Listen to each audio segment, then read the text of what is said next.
Thank you. I do hope we managed to have a few refreshments. We are now starting the second session of our proceedings. At this point in time, I'm going to give you a short presentation on operationalizing the platform. As Professor Kaya alluded to earlier on, this is the initial stages of this platform, but we want to give the platform a life. The platform has to go on. So we would want to create a dialogue that gives the platform a continuity. I'm just going to give a short overview on indigenous knowledge systems-based sexual and reproductive health care. I thought I should begin by just giving a brief definition of terms. We are talking of sexual and reproductive health. We are talking of indigenous knowledge systems. So I will start with sexual and reproductive health. According to the WHO framework, World Health Organization, sexual and reproductive health refers to a state of complete physical, mental, and social well-being. And it is not merely the absence of disease or infirmity. It addresses the reproductive processes, functions, and all systems at all developmental stages of life. And it is important to take note that when we speak of reproductive health, it is not only clinically defined, but it is also about how biomedicine interconnects with our local belief systems of health and well-being. That is very important to note. It also goes beyond the biological to incorporate the social, the cultural, the political, the gender, and also the religious context. Sorry, Zodwa. Thank you. And the status of reproductive health is widely varied. It also depends on the prevailing practices of individuals as well as communities at large. Ecological factors, indigenous knowledge, societal beliefs, and taboos, they are among the major determinants of reproductive health of any particular community or a society. Dr. Anna Grace kade sachaza ke ukuthi into azoyikhuluma noma azoyichaza yena ukuthi izosebenza kanjani lenkundla le ezoqala. Okay, uma sesibuka lezi kwezocansi kanjalo nalezo ukuthi uzalwana noma iprocess leyo kuzalwana ukuthi isebenza kanjani. Useyasho ukuthi ayibuki kuphela lezi ezempilo kodwa ibuka okwengqondo kanjalo nokomzimba nanalokho abakubizwa ngesocial okwasemphakathini ukuthi kusebenza kanjani. And then useyasho ukuthi lokhu indlela abachaza ngakhona laba babizwa ngeWorld Health Organization okuyibona abakhipha iqubulo noma abachazayo ukuthi ezinye izinto zisho ukuthini. Useyasho ukuthi iphinde futhi ibuke eze gender ukuthi umuntu wesilisa umuntu wesifazane kanjalo futhi nanezenkolo ukuthi umuntu ukholelwa ini. Enye into futhi ephindiwe nomthelela ukuthi uma sekufika ekubeletheni mhlawumbe ukuthi umuntu emva kokubeletha ikhona kuphi izinto ekungamele noma ekumele ezenze okuyizona ezoba nomthelela ekuthenini ukuthi ezempilo zakhe ziqhubeka kanjani. Indigenous knowledge systems, one of the key words of this platform, it refers to context-specific bodies of knowledge that incorporate traditional values, belief systems, and practices that serve as practical knowledge. And these are actually developed under specific conditions for sustainable livelihoods of the local inhabitants of a specific geographical area. They are actually characterized by an unbroken continuity, and they are passed down from one generation to the other.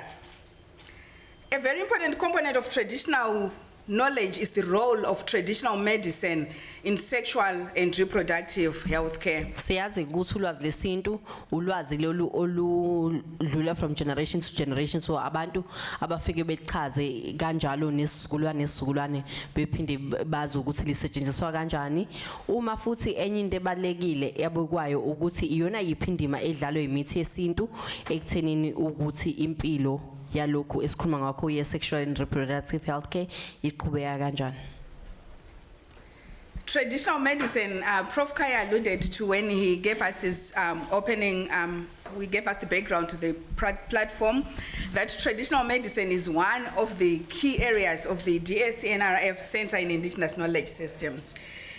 Traditional medicine refers to the sum total of the knowledge, the skills, and practices based on theories, beliefs, and experiences indigenous to different cultures, whether explicable or not, and they are used in the maintenance of health as well as in the prevention, the diagnosis, improvement, or treatment of both physical and mental illness.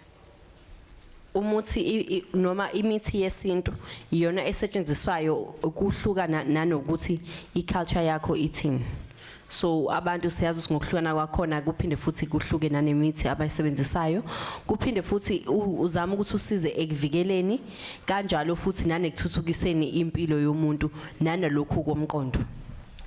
It is actually estimated that in Africa more than 80% of the population, especially women, girls, and children in rural and other marginalized communities, depend on traditional medicine for primary health care, including sexual and reproductive health. And I think it is important for us to note that within rural and marginalized communities, the use of traditional medicines is not alternative or complementary. It is actually a first choice. The first thing that a woman who is pregnant does is to consult a traditional birth attendant before she even goes to the hospital. So I think it is important to note that traditional medicine in our local communities is a first choice, not alternative or complementary. Kubalekile ukuthi siqonde ukuthi uma sekufika emphakathini akusiyo lento abathi okwesibili noma usukhethile okunye mase imithi yesintu noma ukusiza umuntu olapha ngokwesintu iba okwesibili kodwa iba into yokuqala abantu into yokuqala bayipreferyayo ukuthi beyisebenzise. Siyazi sesikhulumile kakhulu ukuthi 80% wabantu sebenzisa ulwazi lendabuko. Hence, the need to determine the health promotive, the diagnostic and rehabilitative powers of traditional medicine, and most importantly, taking into account their safety and efficacy in enhancing improved sexual and reproductive health care.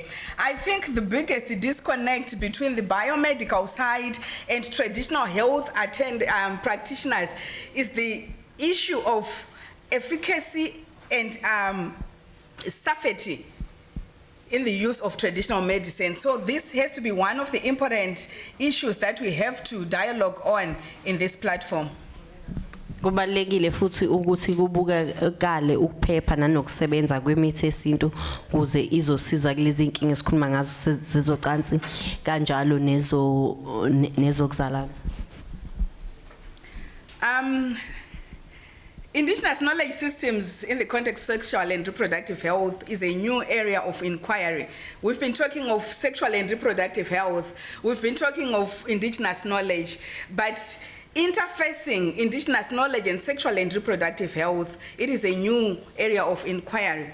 And this interface helps us to understand the origins and the cognitive basis of the different societal models of responding to sexual and reproductive health care in order to promote better health outcomes. So it helps us to understand the different ways societies respond to issues of sexual and reproductive health. Siyazi ukuthi ulwazi lendabuko kade kwasacwaninga kodwa futhi akaze kuze kuhlanganiswe nanalezi esikhuluma ngazo namuhla i-topic le yezocansi. So ikhona lokho akubukayo ukuthi lokho ke ukuhlanganisa ukusebenzisana kwakhona so kwazi ukuthi sibone emphakathini imphumela izoba yini. The platform will also help us to strengthen reproductive health research capacities through collaboration, both national and international, and networking for knowledge and capacity transfer. kuphinde futhi kuzama ukuthi kuqinise ucwaningo kanjalo nanokusebenzisana phakathi kwala nationally la njengokuthi la South Africa siphinde futhi sisebenze namanye amazwe kuze ulwazi nane capacity kwazi ukuthi iqhubekele phambili. It will also help us to share comparative experiences, finding commonalities as well as divergences within and inside Africa with regards to indigenous knowledge systems and sexual and reproductive health. Sizokwazi futhi ukuthi sibone ukuthi yona yiphi izinto ezifanayo eSouth Africa kanjalo futhi nangaphandle uma sesibuka ulwazi lendabuko. It will also assist us in facilitating the creation of IKS of indigenous knowledge systems and sexual and reproductive health database across cultures.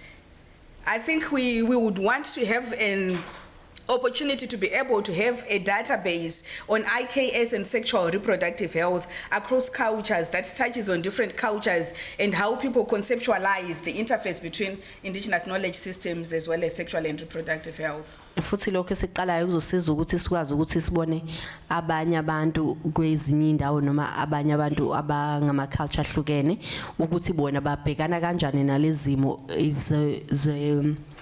zocansi kanjalo nezokuzalana ukuthi senza kanjani kube khona i-database noma usomqulu ozokwazi ukuthi ubone ukuthi kwenziwa kanjani emphakathini ehlukene.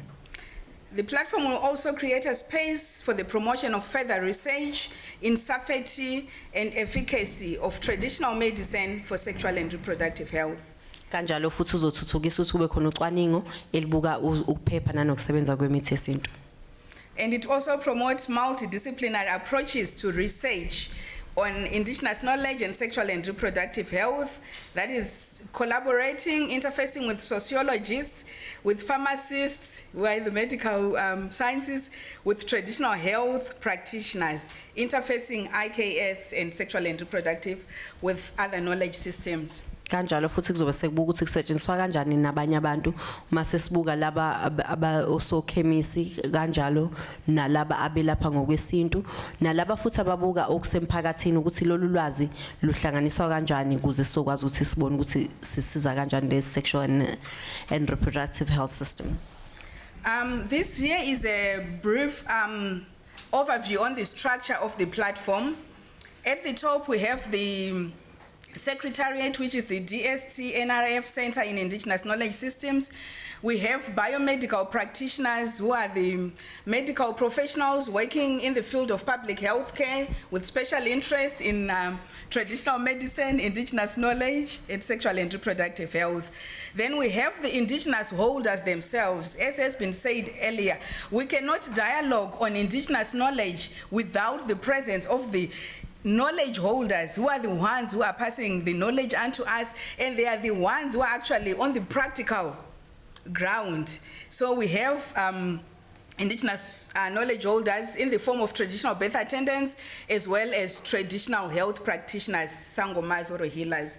And then we also have civic organizations. These are non-governmental organizations and faith-based organizations who are also working in the field of sexual and reproductive health as well as with an interest in indigenous knowledge systems.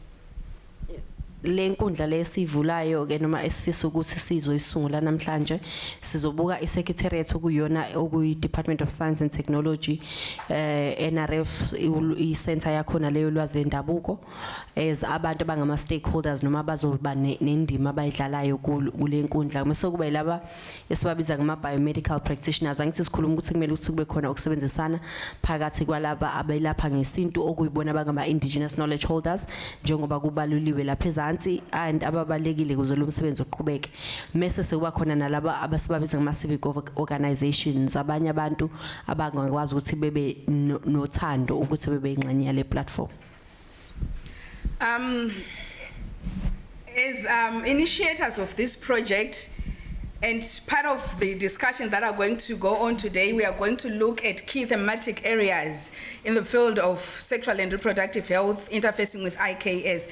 But we have also started our groundwork on identifying some key method areas that we believe we can actually work with in this platform. So the first key thematic area is African indigenous sexual and reproductive health practices. Want me to continue? Okay, uma sekufika kuyizinto ezibalekile noma esikubiza ngama areas esiwabuka noma ama section esiwabuka ilokho uma sekufika emithini yesintu othuma ubuka ikholo la khona indlela abenza ngakhona ama practice abenza ngakhona okunomthelela ekuthenini kule process leyo yokumitha yokuzala nesemva kokuthi usudedile. So under this thematic area, we are going to be looking at traditional medicinal plants in the use of sexual and reproductive health, the rituals, the beliefs, and the practices that inform pregnancy, birth, and postpartum period. I think as our IK holders are going to present, they are actually going to clarify, they are going to share with us that every stage of pregnancy, there are certain rituals, practices, as well as traditional medicines that accompany them. We are also going to look at indigenous modes of fertility regulation. We are going to look at the issues of menstrual regulation, the treatment of gynecological conditions, including vaginal discharges, sexually transmitted infections using traditional herbal medicines, as well as men's sexual health, inclusive of traditional remedies for impotency. Izinto ke esoyibukela kulokhu mase kufika emakhambeni esintu ilokho kade sengichazile eqaleni kokuthi indlela yokuziphatha kwabantu besimame ngesikhathi bemithi emva kokuthi bemithi futhi siphinde futhi sibuke ukuthi wenza kanjani in terms of fertility uma bengakwazi ukubeletha noma mhlambe uzama ukumaintain ukuthi bengazali kakhulu mhlambe imithi ebukelele lapho kuphinde futhi kube yilokho kungena eintsukini ukuthi lokho kubuka kanjani kube i-treatment le yezifo zocansi mase sekuba ilokho okubukayo uma abantu besilisa bengakwazi ukuthi bezalise. The second thematic area is on African indigenous conceptualization of food behavior during pregnancy and postpartum. We would want to look on the social cultural context of food behavior during pregnancy and after birth, as well as the accompanying local beliefs on the quality and quantity of food that is consumed for fetal development and well-being during pregnancy, as well as taking into account the local categories of food, including accompanying food taboos and their perceived effects during prenatal and postnatal periods, as well as evaluating whether they are beneficial or they are harmful. Mase futhi sesibuka nezokudla ukuthi siyazi ukuthi umuntu uma ezithwele khona ukudla ngameli ngabe yakudla kanjalo futhi na ukuthi emva kokuteta yona iphimithi ukudla kumele ukuthi ekudle noma engameli ukuthi ekudle ngalezi ikhathi ezibalekile. And Your Excellency, as you alluded to, it is important to include the young in the discourse on sexual and reproductive health. So one of our key thematic areas is African indigenous approaches to adolescent sexual and reproductive health. We believe it is good to be able to dialogue on how indigenous ways can be used to improve sexual and reproductive health.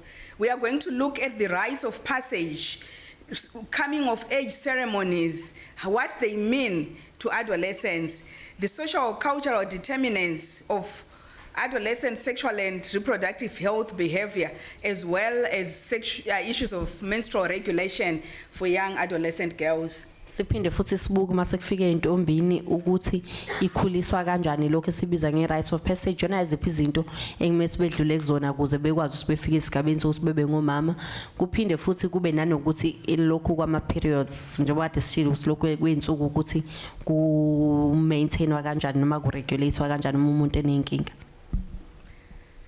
An important aspect that is often overlooked is the issue of mental health.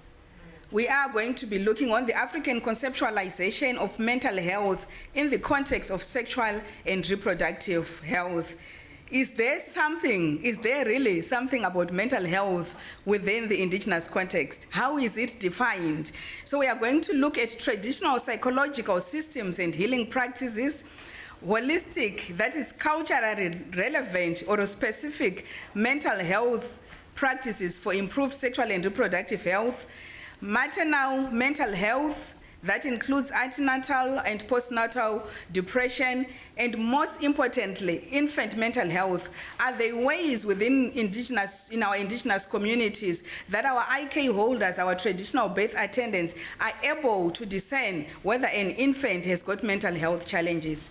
Siphinde futhi sibuke kulokhu kokomqondo ukuthi izona ziphi indlela ezikwazi ukuthi isize abantu abanenkinga mhlambe uma umuntu enenkinga yomqondo phambi kokuthi ebelethe nesikhathi sokuthi emva kokubeletha lento abayibiza ngedepression nanokuthi futhi izingane ezincane lezi unibona kanjani uma zinenkinga yomqondo and indlela ephelele yokuthi nisize abantu abanenkinga yomqondo mase kufika ku sexual reproductive and health system.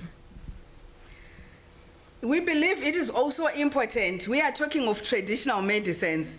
These medicines, we need to make sure that we have them for posterity.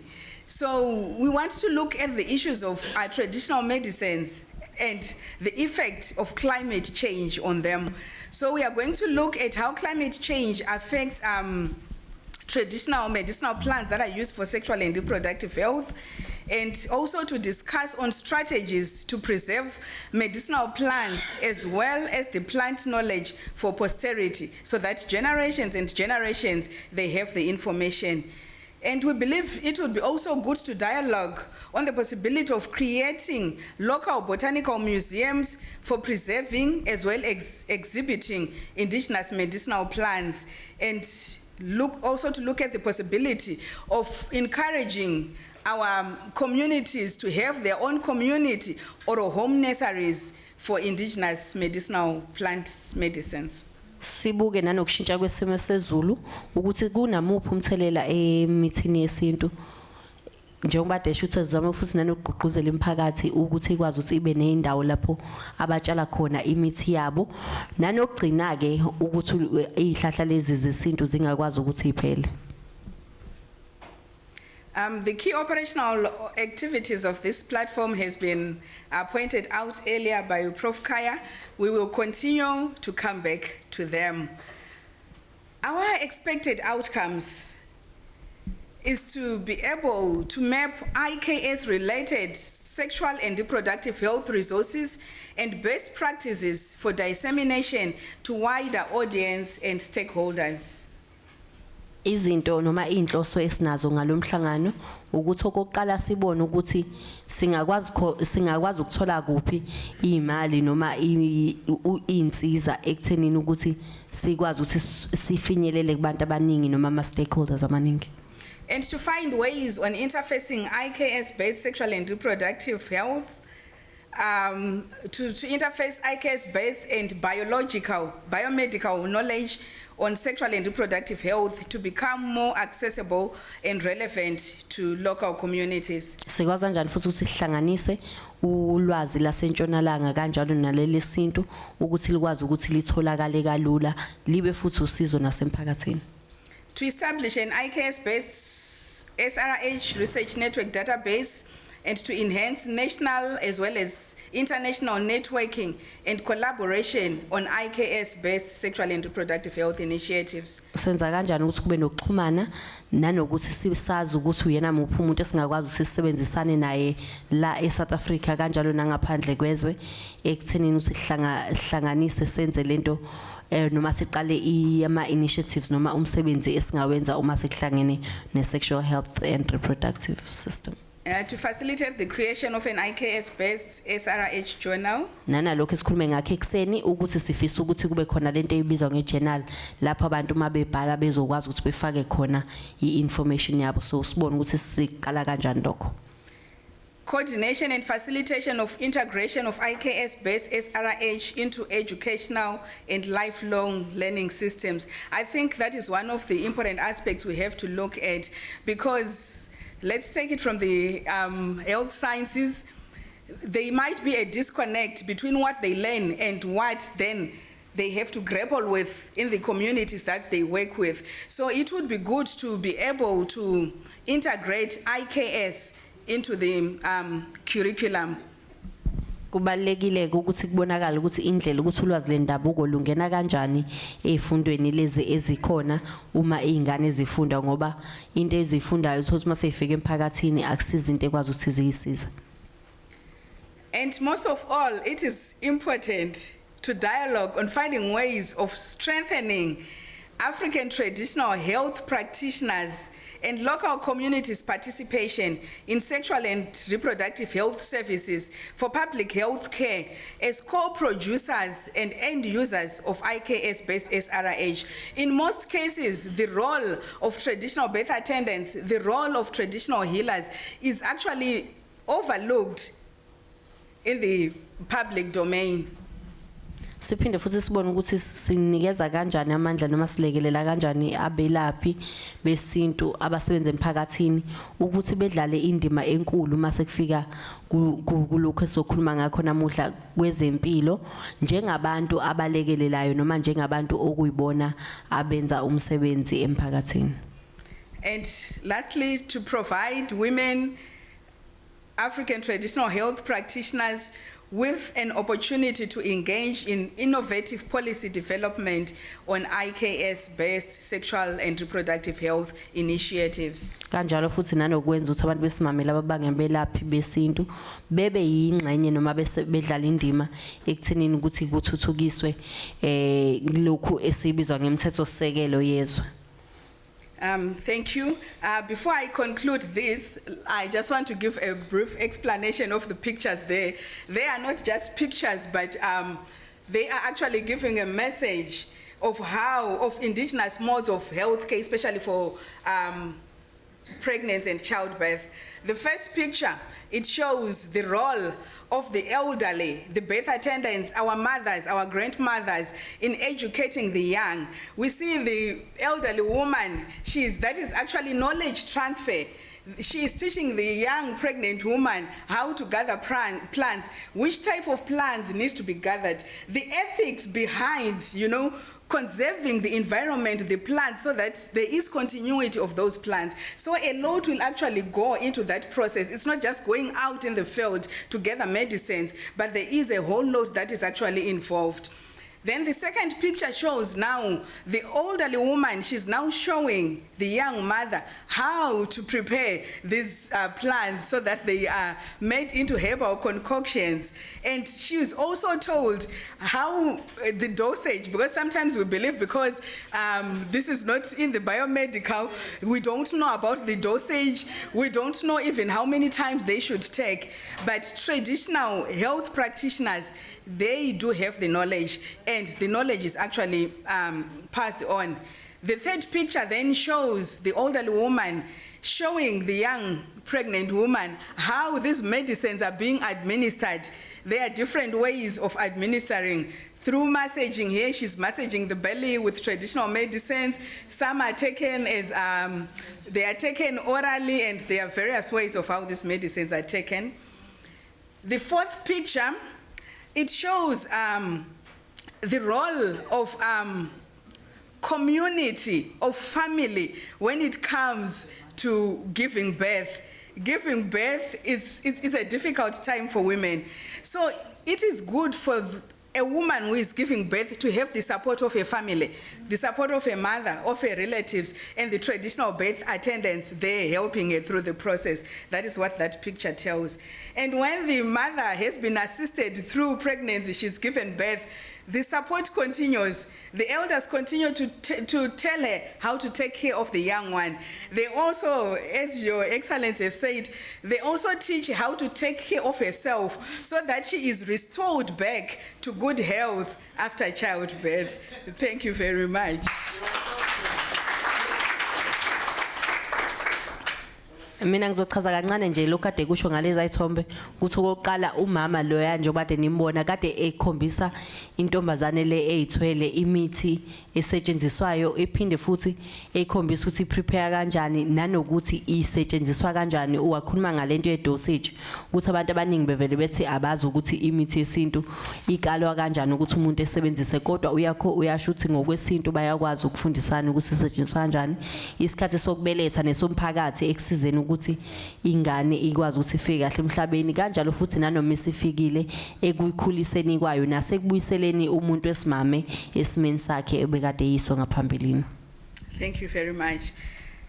We shall have time for discussions later on. Thank you, Your Excellency.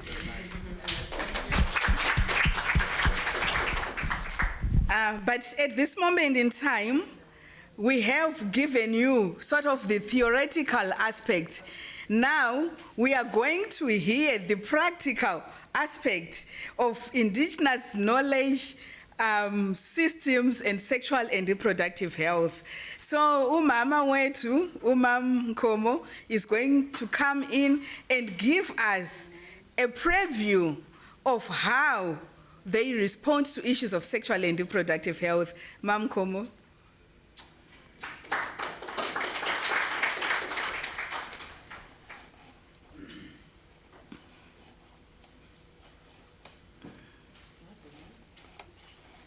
She's going. Sanbonani, good morning. Siyabonga. Allow me, Prof. Kaya, Prof. Serenti, doctors, everyone, to use my mother tongue language. Thank you.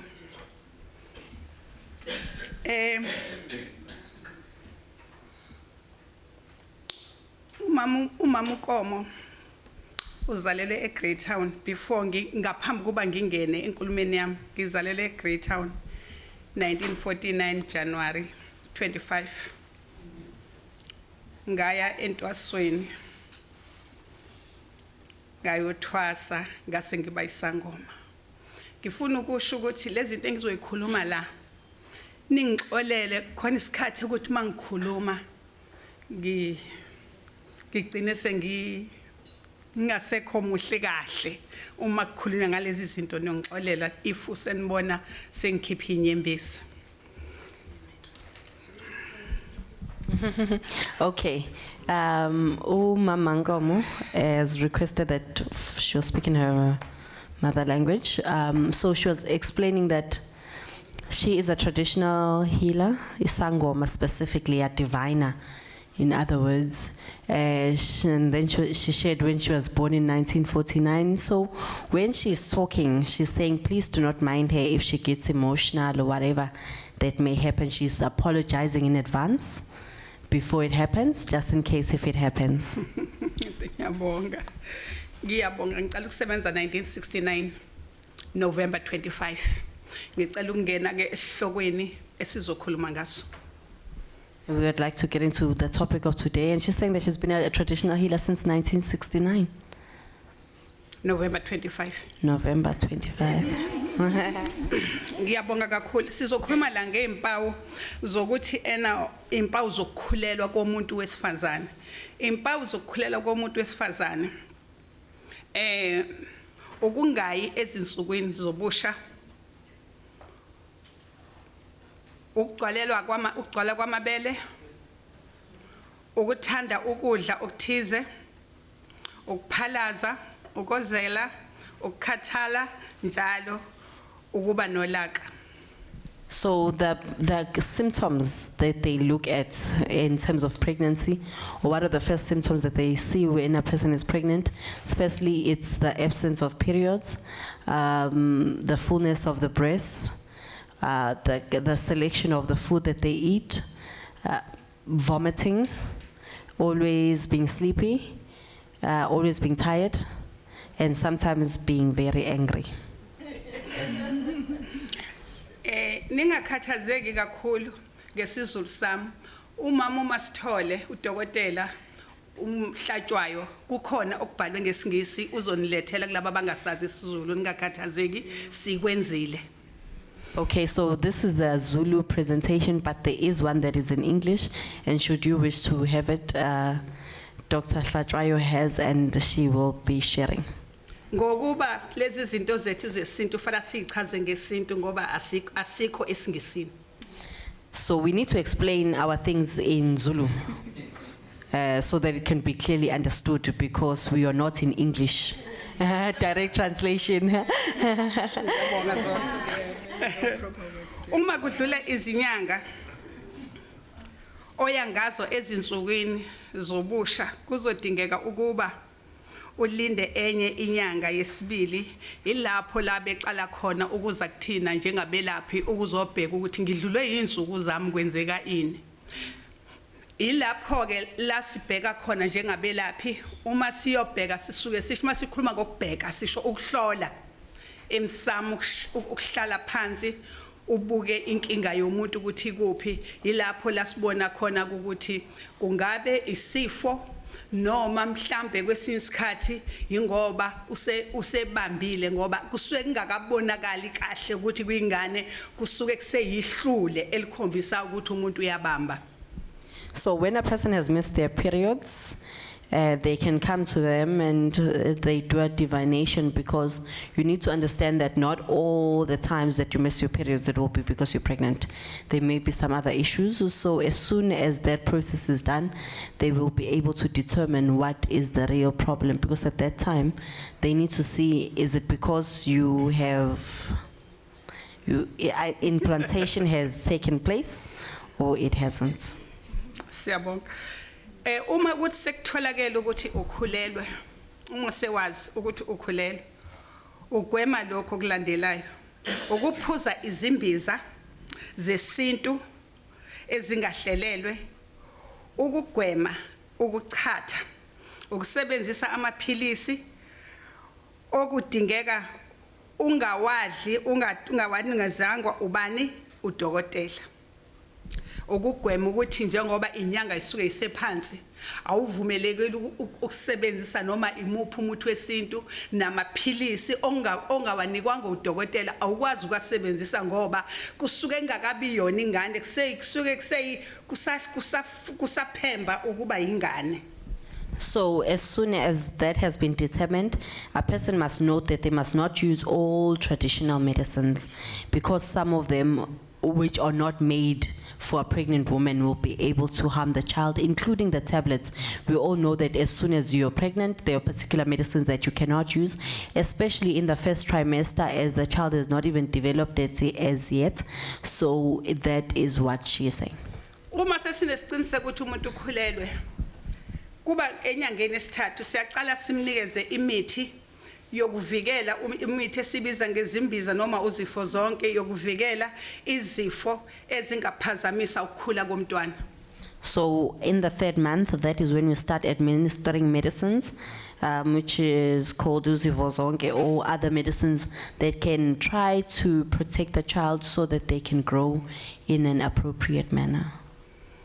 Enyangeni ka6 angizukusho njengoba nizokuthola lapha kubhalwe khona ngesingisi njengoba kunjalo. Enyangeni iyaka6 ilapho la simnikeza khona lo muthi esiubiza ngokuthi isihlambezo.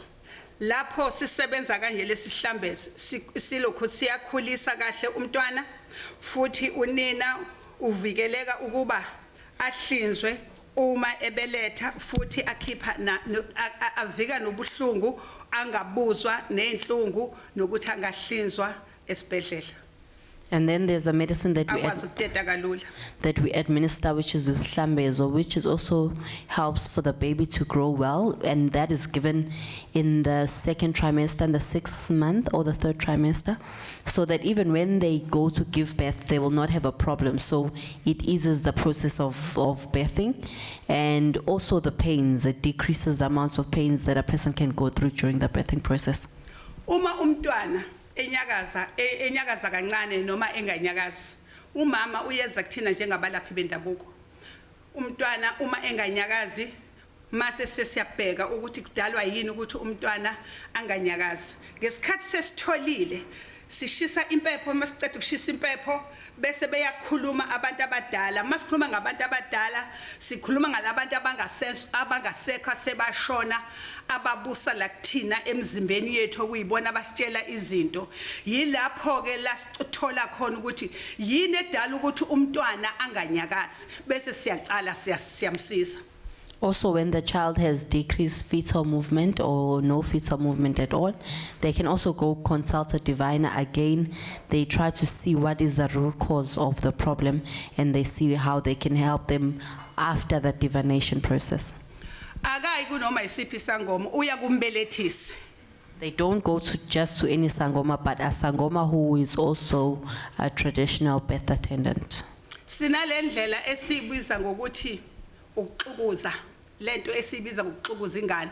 Uma ingane ibridgile sisehlolile sabona ukuthi ingane ibridgile sinendlela esenza ngayo mhlambe kukhona lapho la uzobuka khona sibhale khona ukuthi wothisa izandla emlilweni kungaba amanzi ashisayo izandla zakho uyigeze ngamanzi ashisayo owuthatha izandla zakho uzisi estofini ngaphambi kuba uyothinta umama ngoba izandla zakho kufanele ukuthi zishise uma kukuthi uyosiza lo mama lokhulelwe noma le ntombazane ekhulelwe ukuthi ukwazi ukuthi ulungise ingane ngaphakathi njengoba ibridgile yona ndlela esisebenza ngayo leyo. And again, when the child is in a bridge position, there is a process that they do which is called ukuxukuza. Others may say massaging or the massaging of the child up until they get into the rightful position. She's saying that you have to ensure that your hands are warm in order for that process to be able to do that process efficiently. Kubalulekile kuthina njengabalaphi bendabuko kukona konke sikwenza ukushisa impepho ngaphandle kwempepho asikwazi kwenza lutho noma ungayibona izinto kodwa kuthina into elawula kakhulu yini impepho ngoba kwesinye isikhathi umuntu ungamnikeza umuthi kanti awudingeki umuthi kudinga nje kunezinto ezenzakalayo zasemndenini ezidinga ukuthi nje uxolise mhlambe kwaba khona insongo nokubophelana izinto egcineni uzomnika umuthi kanti umuthi awudingeki bekufuna nihlale phansi nezoxolo. When it comes to this whole process, we see the importance of always using impepo, our incense that we burn in order to be able to determine what is the root cause, because sometimes you may find that it's family issues and you just need to speak to their spiritual or to their ancestors to be able to ensure that the child is well. Umuntu ke uyabeletha ngeinyanga ezu7 engakapheli 9 months izathu ukuthi abelethe ngeinyanga ezu7 akunayo inkinga kodwa nakhona siyabheka ukuthi yini asikwe ngaleso sikhathi kodwa ngokuthi umuntu ingane ngenyanga ezu7 isuke isiphelele isiwumuntu siphela thina esikwenza ukumkhulekela sishisa impepho ukuthi akatete kahle. And even if the child will come early in the 7th month, so long as if they are fine and they try to again to do the process of burning of the incense to try and make sure that the child will be well or pray for the well-being of the child. Abelethe ngokujwayelekile. And they give birth in the normal way. Uma usubelethe umntwana nangu sesekhona kunendlela esenza ngayo uma umuntu esebelethe.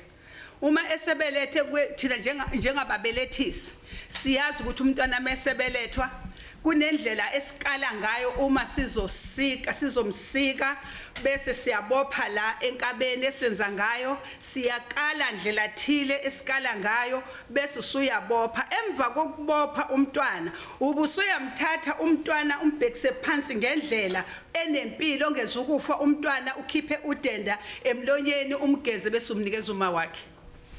After the birthing process, they know how or where to cut the umbilical cord. That's for starters. And the second issue is also how they remove. What's the Come again. No, they say this thing that's inside the child.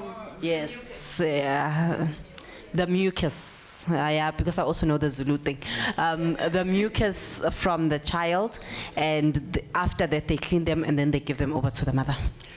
Emva kwensuku ezisithupha siyamthatha umntwana ezelwe simkhiphele eminyango ilanga lingakaphumi silindele ilanga liphume izathu sokuthi umntwana simkhiphele eminyango ngosuku lika7 senzela ukuthi angaxwayi ukukhanya simbhekise ilanga bese senza intwana ezithile zethu njengabalaphi bendabuko ukuthi angakusaba ukukhanya mayebona ukwenza umfanekiso okokuthi uma nibheka izingane zethu manje ngoba amasiko awasagcinwa sezonke izingane zino 6 years 7 years ifaka ibuko yingoba yini asisaligcini lehlasiko yingakho ke thina abalaphi bendabuko sizothi ma university azibuye emasikweni.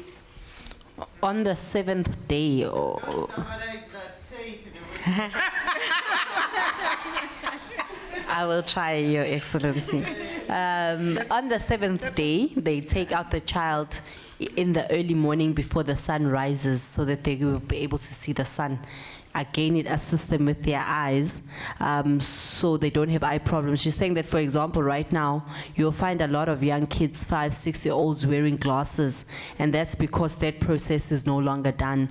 Now she's saying to the universities and to everyone else that let us try to promote indigenous knowledge so that it can go back. I don't know how to go back to its roots or to its ways. So that's what she's just simply highlighting. Uma siya lapha kumuntu ongabathola abantwana. Uma siya lapha kumuntu ongabathola abantwana. Kuye sinenkinga sinendlela esisebenza ngayo thina njengabalaphi bendabuko. Thina nje yonke into esiyenzayo ngaphambi kuba selapha umuntu siyamhlola zodwa. So when it comes to a person who has a fertility problem and is failing to conceive, before we do anything, we always make sure that we bend the essence to consult on what is the real problem. Ngoba kuyenzeka omunye afika bathola abantu umntwana oyedwa abese ebuya ngabathola abantwana sekufuna ubheka ukuthi inkinga ikuphi njengoba engasabathola abantwana uma sesitholile inkinga njengabalaphi bendabuko yilapho lasicala khona senze njani simnikeza usizo lokuthi akwazi asizakale ngaphandle makuthi sekuphele yona inzalo amacanda wakho kuyena nasendodeni futhi awekho amacanda okwakha ingane. And sometimes it may happen that a person only just has one child, then after that they're failing to conceive. Again, we try to check what is the root cause, unless if it's that the ovaries, right? Ovaries are no longer functioning, and also the sperms of the male are no longer functioning. Okunye kuyenzeka ungabathola abantwana ngoba inkinga zesemsamo yingakho thina uma senza izinto uma ufika wena uthi uphethwe yikhanda sithi yebo siyakuzwa ukuthi uphethwe yikhanda kodwa sifuna ukuzibonela ukuthi leli ikhanda lisuswa yini ngoba kungenzeka leli ikhanda elikuphethe alufuna umuntu okubhema alufuna umuntu okukhotha kodwa indaba kufanele kolungiswa ini umsamo. Sometimes you may find that your problem is not what you think that it is, but it goes back to your umsamo, to your ancestors, or to, I don't know, Prof. Yeah, to your ancestors, but in Zulu there's this thing called umsam, but basically your ancestral or your family issues. So some people may come and then they say that they have a problem. So while the only thing was for you to fix umsamo wako, because when you even come there and say you have a headache, but what is the root cause of that particular headache, and which is what they try to find out. Kubalulekile kuthina ukuthi uma senza izinto senze njani sigcine amasiko uma kuukuthi kankomo uma kuukuthi ingane mayizalwa kunento eyenzelwa yona kubalekile ukuthi ena ngiyenzele akungathi ngoba sengikhulile noma sengiyakholwa bese ngishintsha isiko lami ingakho ke thina abalaphi bendabuko sisitike ekutheni cha simile ekutheni imithi yethu yesintu ngeke siyiyeke ngoba siyawubona umehluko seyihlulekile ibhedlela sibahlinza abantu sifike thina sibanika imithi abantu bangahlinzwa afika umuntu athi cha inzalo angiyitholi thina simnikeza umuthi athola ingane umuntu ngoba kwenze njani ugcina isiko kuyaxolisa zodwa. It is important to always make sure that you keep your family traditions, because in particular surnames there are things that you must adhere to and that you must do, and we must not take this whole Christianity thing in such a way that we neglect our indigenous ways or our indigenous methods. That's why as us as traditional healers we continue to use traditional medicines, because a person may come to us and say that they have a difficulty and they can't give birth. We assist them to become fertile. If a person has a problem and they will go through a cesarean process, again we assist them so that they can give birth naturally. So that is why we are saying we must go back and use our indigenous knowledge systems. Uma uma siya lapha yana into ezifweni lezi ezithathelana nayo kunzima kakhulu bathandekayo ngifisa ukusho ukuthi mangabe umama hlala ekhaya lakho noma ngithuba buyahlupha ugijima ngaphandle emantombazaneni hlala ekhaya lakho wenze njani ngoba wena wavuma ukuthi wena kulela khaya uyokwakha umuzi noma ubaba ngakubuyela nezifo kukhona izinto ukuthi ubaba mase kubuyele nezifo ngaphandle wena oyisebenzisayo ulapheke lento kuthiwa amalumbo asibuyela nobaba ngaphandle. As a woman, when you go to, or when you get married, you're going there to build someone's home or house or family. So it is important that you stay in that home or in that family. There are, yes, mommy. Even there are times when men go out and get STIs on isiZulu abizwa ngamalumbo. When they get those things, there are particular medicines that are there that can help women should that case happen. But she was just simply emphasizing that you stay in your house, and a person, even if they go and then they get whatever, there is something that can assist you. Konke kudlula kuphi emsamo. All of it comes. Dependa kuphi emsamo. Ukuthi umsamo wakho njani ulungile yini. All of it is dependent on your ancestors. Nginozakwethu ekuthiwe ngizosebenza na kodwa ngimbone eduze kwami. Ngifisa ukuthi sengizoba mfishane. Lapha ekuphambaneni komcondo kudalwa izinto eziningi. Kudalwa ukuphambana komcondo kunezizathu ezidala ukuthi ugcine ukuhlukumezeka komcondo. Kungaba ungawagcina amasiko, insongo zomndeni, amabulawo.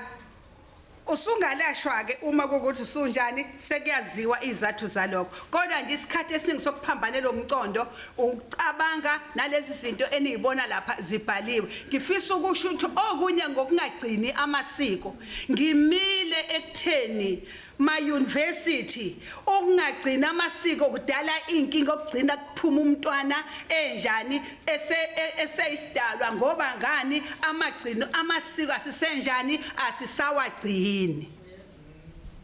When it comes to mental health problems, there are many causes that can be there. It can be maybe your family issues and the people that said the things or curses that were put over your life. But she's highlighting the importance of always keeping true to your family traditions so that you will be able to be protected. One of the root causes or some of the causes can be because you have diverted so much from what is expected out of your culture or your family clan beliefs, and you're not doing that. And even sometimes it has an impact on the child, on whether you give birth to a child who has a particular or differently able child, if you can say so, or maybe that has a mental problem, and it may go back to umsamo wako, to your ancestors, and also you not keeping to the family rituals or traditions. Aphume kumntwana mawusumzalile ngoba lento uphume nayo kuwena ngani na ngalezi inkinga obevele wena ekwadunazo zomndeni ongagcina amasiko aphume nomntwana ethwele wena ngoba phela umntwana wakhe ke ngegazi lakho nelika baba. So when the child comes out, because they're made from your genes or your blood and your husband's or spouse's blood, they will come out with the things that you have bestowed upon them as a mother or as the father. So whatever you do not do will also come across and have an impact onto your child. Ngiyafisa ke ukudlulisa lokho kunozakwethu naye ozokhuluma. Ngiyafisa ukudlulisa lokho ukuthi masokhuluma ngentsha. Prof, ngidinga isikhathi ngoba umsebenzi wami loyo. Ngifike ngithi theory prof bese ngithi practical. Ngoba ngifuna ukuthi mangifundisa into ngiphinde ngiyenze mina. ngakho ke next time masokhuluma ngentsha ngidinga ukuthi mina nisiphi isikhathi ngoba ngifuna ukukhuluma nje yingakho ema university bengenalo ulwazi ngoba bakhuluma ngamaphepha itheory bangathi practical sizothi sabelaphi namhlanje ifuna ulwazi lwethu as abelaphi wozani kithi sihambe nani siye emahlathini ningakhulumi ngegama elibhaliwe ukuthi umuntu othize ningawazi ukuthi unjani. Sengcina ngifuna ukuthi bo professor Sileti ave ngibhlungu uyangibona sengikhulile ngiyangithi niyabona ngigijimisa kanjani ngamabhanoyi ko USA app mangaseliwe nami ibhanoyi le knowledge enginano ithathapi. Just translate ngimdala kunolwazi engizofanalo labantwana omakoti abasemva kwethu abanalo lolulwazi esinalo omakoti lababancane abano 30 40 50 abanalo lolulwazi thina as ama elder ulwazi sinalo kodwa sizofanalo course ama department ayas undermine kanti nathi singo professor kwezokwelapha empandeni ngikhuluma ngomuthi. Okay, when it comes to Uma, she's saying that when it comes to the youth, because she also specializes in teaching them as well, they don't just like to always talking, but they also like to do practicals to show them how things are done. She's saying that even when it comes to the medicines, the researchers and whoever must go with them to the forest so that they can see what it is that they are doing. And she's saying that as a person who works with our national departments a lot, traveling a lot, should anything happen to her and she passes away, all of that knowledge and the young wives will not know what to do, because as the elders, it's important to make sure that they preserve and maintain the information that they have. Kulokugcina kokukhuluma ngokudla akulula ukuthi ngisho ukuthi umuntu wesifazane emayikhulelwe uthandani ngoba kuya ngokuthi wena yini mawukhulelwe ozwana nayo nefunwa yilo muntu kuwena ongaphakathi isikhathi esiningi kuya ngokuthi lo muntu ngoba kudla wena kuphinde kudla umuntu ongaphakathi akulula ukuthi ngichaze ukuthi kufanele kodwa kubalekile ukuthi mawusukhulelwe ungadli kakhulu mawusukhulelwe nciphisa amafutha ngiyabonga udla ukudla kwesintu.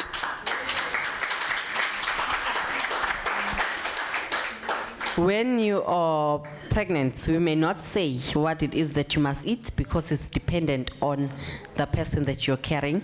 But we would like to say that try to decrease and don't eat and eat. Number one. Number two, also decrease the amount of oil intake that you have and try your best to eat indigenous healthy foods. Okay, siyabonga. Now we have Mzile. She's also going to give a brief outline of indigenous knowledge systems and sexual and reproductive health. Ngiyabonga sanibonani.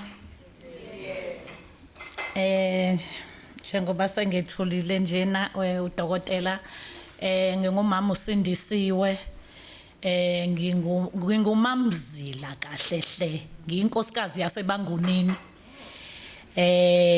Ngishadele ngala eSouth Coast eJolvet.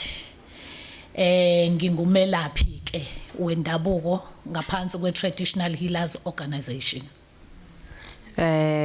Traditional Dr. Mzila, she's saying that she is Mamzila who is married to the Abagamguni, and she is also part of the Traditional Healers Organization. Okwami kuzoba kufishane ngoba okuningi uDr Nkomo usekushayile. Kodwa ebengifuna ukuveza ikakhulukazi ukuthi kufika la umuntu kuthiwa akekho umuntu odalwa engenayo inzalo. Kodwa okudala ukuthi umuntu akangabatholi abantwana kusuke kulahleke ekuqaleni ngesikhathi intombazane izalwa. Dr. Mzili is saying that she's just simply going to highlight some things because Dr. Nkomo has already explained a lot, but she's saying that they personally do not believe that there is a person who is born infertile, especially when it comes to women. But the problem is when from birth, because maybe there are problems that happen when that woman was born or in the process of being raised. Intombazane uma ifika la ekuthenini isencane isazelo iyakhiwa ngoba sinaleli siko lokukhulisa intombazane lokusoma. Uma ke ingane izelwe isencane njalo uma ekseni kuvukwa iyaqoqwa amathanga lawa ahlanganiswe ukuze singabi nalolu hlobo lamantombazane asejwayela ukuba khona lawa ingane ethi mayihamba uthola ukuthi imlenze ivuleke kanjena uhamba ubona umkalo la. When a girl child is born, she is molded. So every morning you put together her thighs. So she made an example that previously these girls that you see that she says that or like this, that have a space in between here were previously not there because that molding will have an impact in what will happen when she becomes a teenager. Yeah. Ikhuleke lengane ngesikhathi isikhula sekufika la manje ingena khona esikhathini la seyithi thina siye ngesiko lethu ukuthomba. Ngesikhathi ke ithomba ila ke manje isiyakhiwa kuba nemithi enikezwa yona yesintu eyakha umzimba wakhe manje ukuthi awukulungele ukuthi usekhulile sekuzofanele ma efike emzini athola abantwana. So as soon as a child reaches puberty or menstrual phase, there are particular medicines that they are given to prepare their body to say that one day you will go to someone's house and you're supposed to bear children. Yeah. Bese kuba nesiko ke elenziwayo elisuke liphoqa ngabe uyinkosazane ngabe ngomncane elenziwayo uma kwenza ngoba intombazane ithombile ukuze ingabi nezinkinga mayifika emshadweni.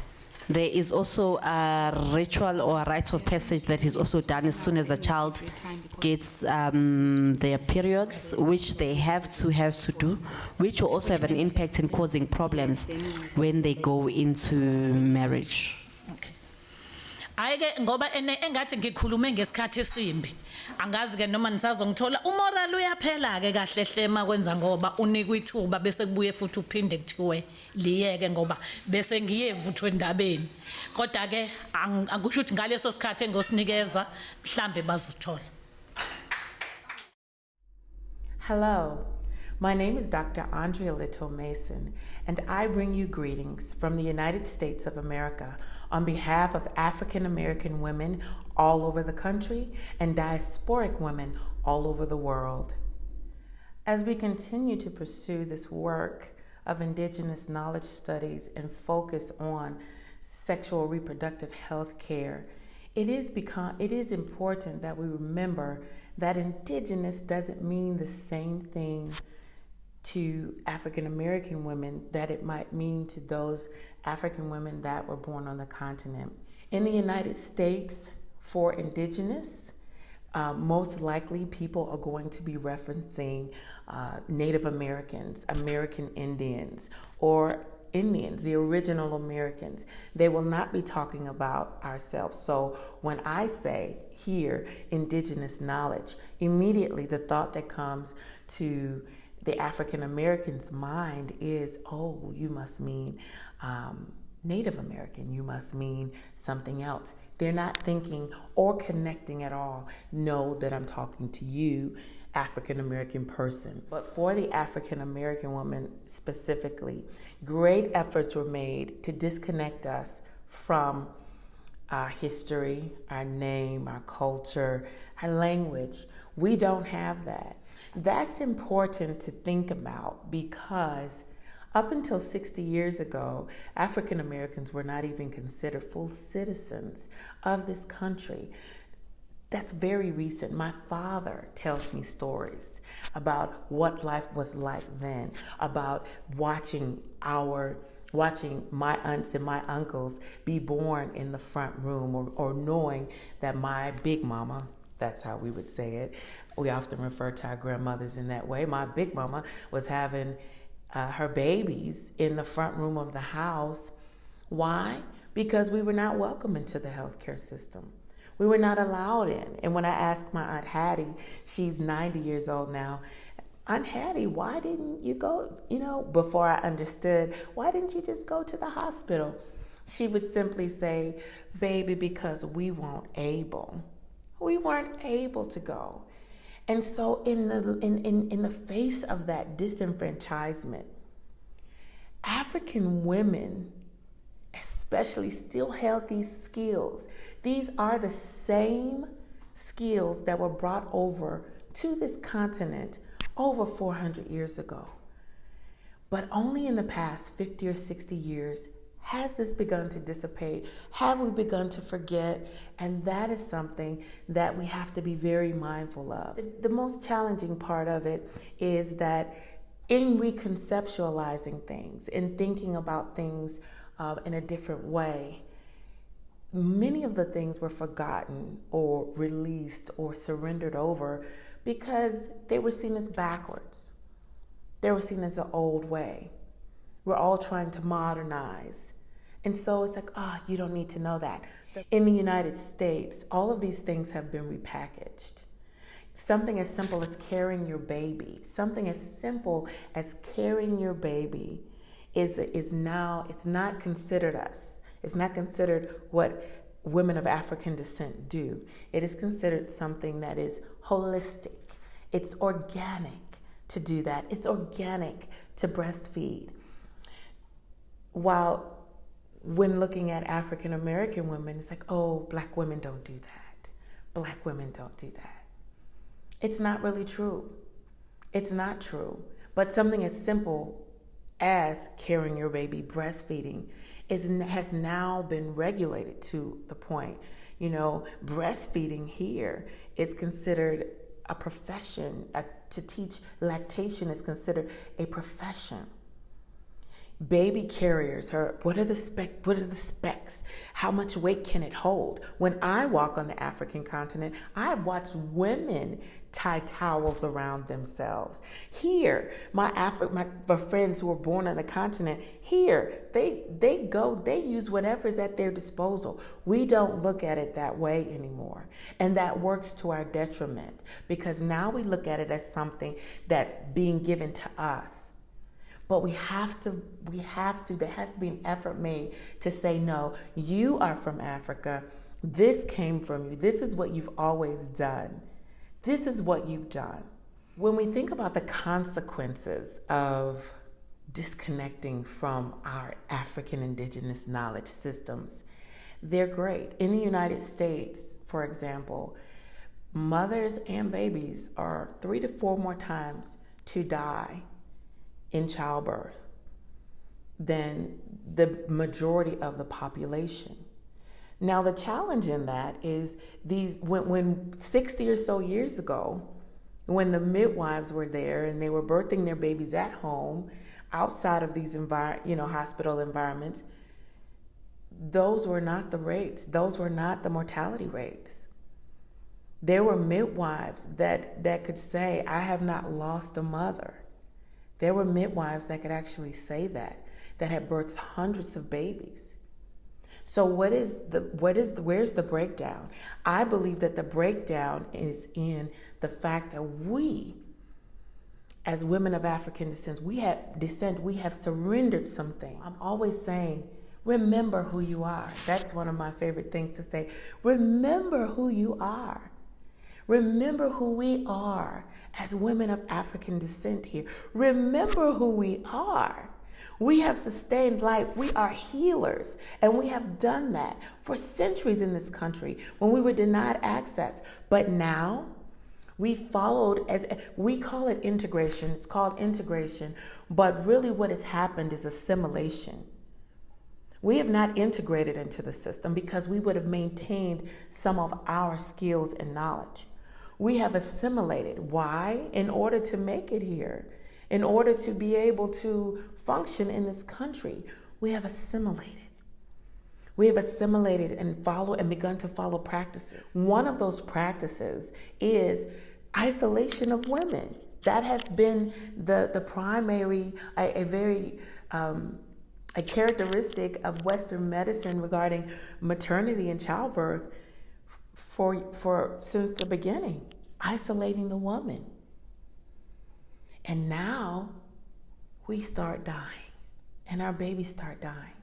And I call myself Dr. Doula, but now they're doulas that are literally women who support women in birth. When I talk to my family and I say, tell me about your birth, I come from a rural setting. I come from a rural area, out where there's just woods and the streets aren't paved or anything like that. And when they tell me about birth, they tell me how they helped each other.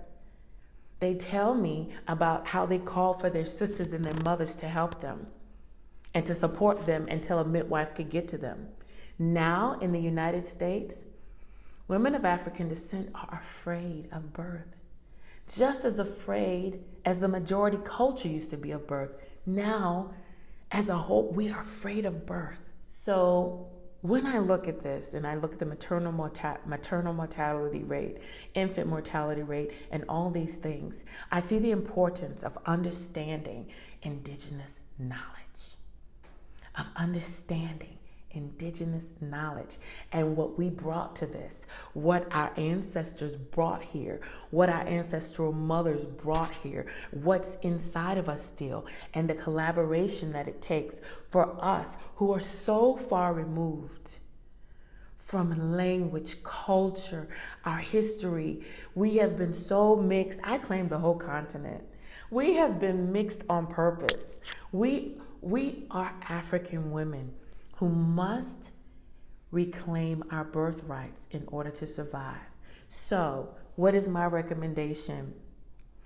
I would love that there be an emphasis placed on the connection between diasporic African women and those that are on the continent, born on the continent, continental African women, and the practices, so that we can begin to rebuild together. My husband and I, we founded an organization called Harmonic Connections, and we focus on indigenous knowledge studies, and we focus on the ability that people need to recapture the ability to be able to feed ourselves, to clothe ourselves, to shelter ourselves, and to heal ourselves, to make ourselves whole. We are African people. We are a part of Africa, and we fully recognize that Africa is rising. Thank you for your time. Thank you for your consideration. I hope to be with you all next time. I wish we really had more time to have more discussions, but at this point in time, I'm going to invite Professor Hughes to come in and facilitate the discussion. Thank you. May we please give her a round of applause as she comes. Thank you, Sambonani.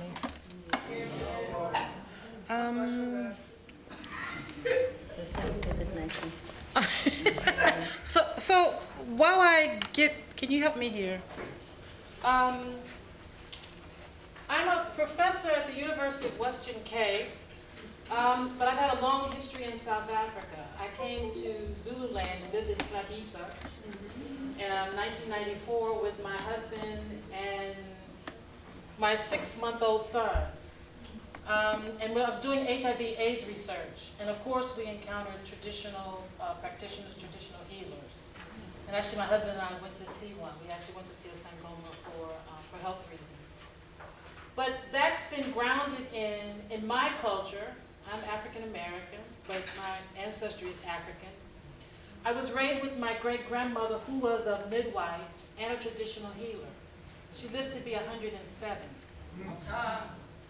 So she must have been doing something right with this traditional medicine. She used to ask me when I was 9, what are you going to be? A doctor or a teacher? I said, Granny, I don't know. I don't know what I want to be. But she kept saying that to me. And I realized, I'm right behind you, Your Excellency, I'm almost 60. I realized after more than 40 years, I had become both a doctor and a teacher, and that was because of her. I'm going to do my questions.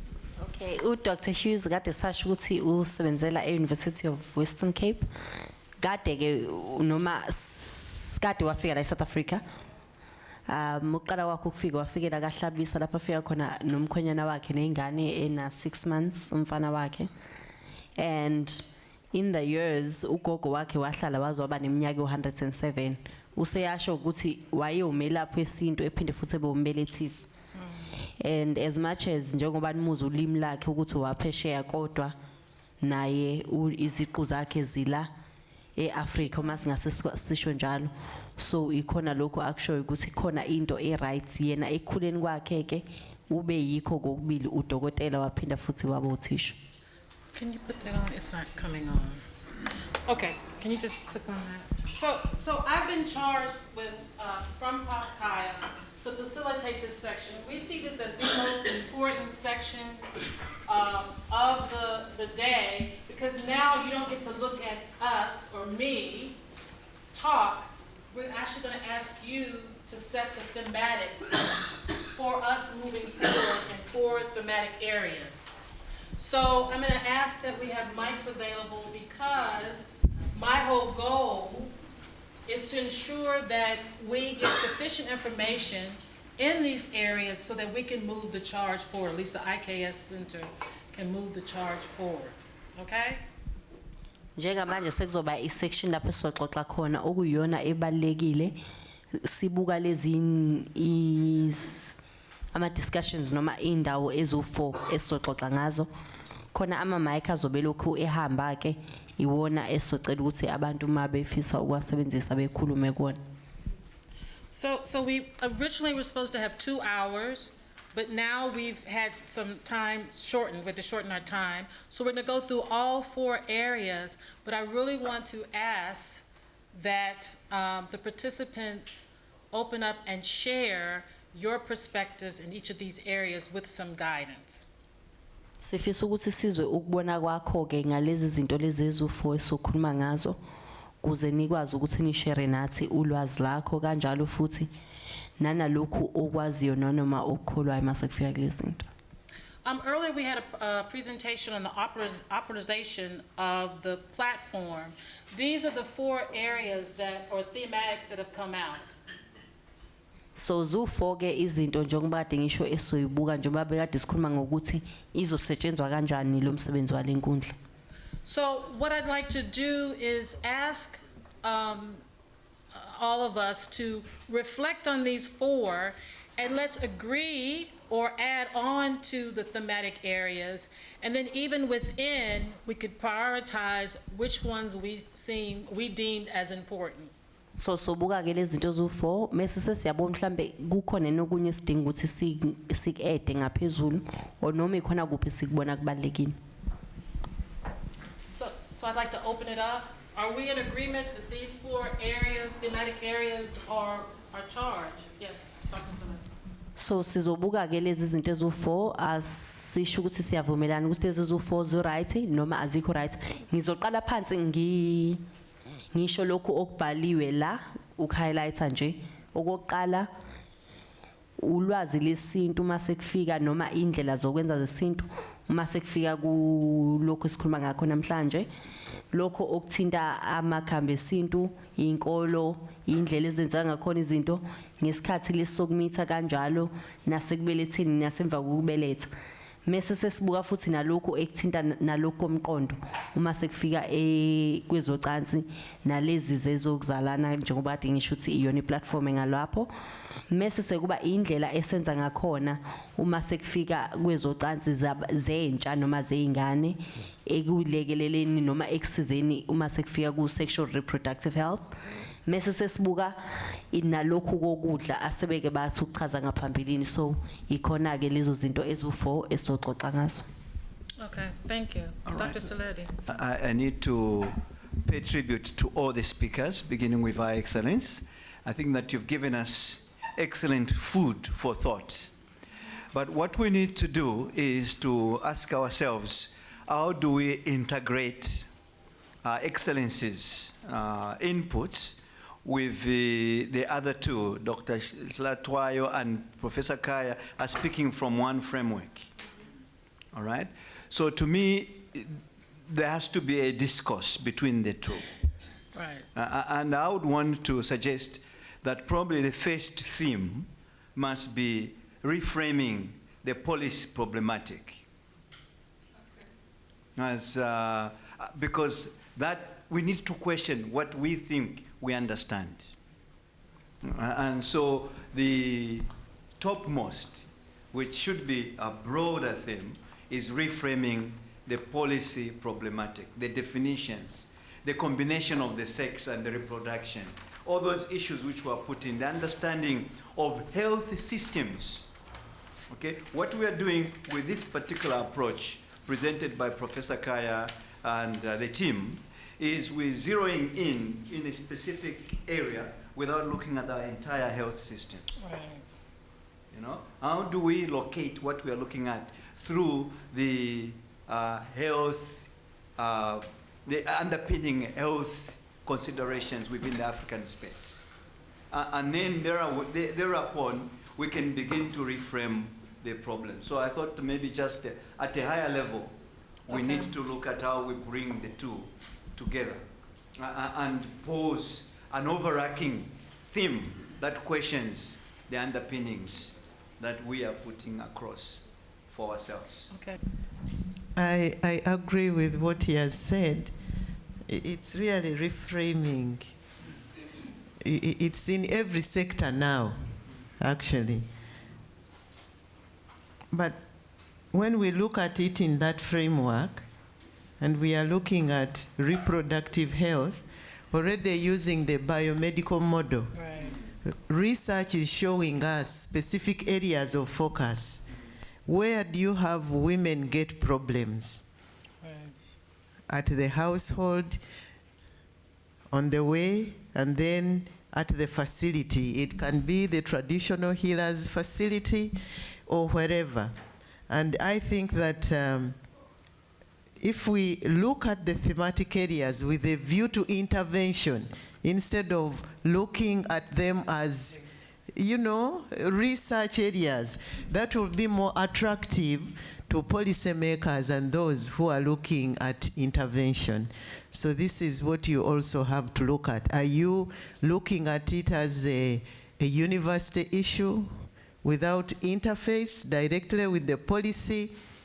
Because earlier we said, you know, you either have the specific research areas looking at medicinal plants for where, you know, you want to look at their genetic sequencing and things like that.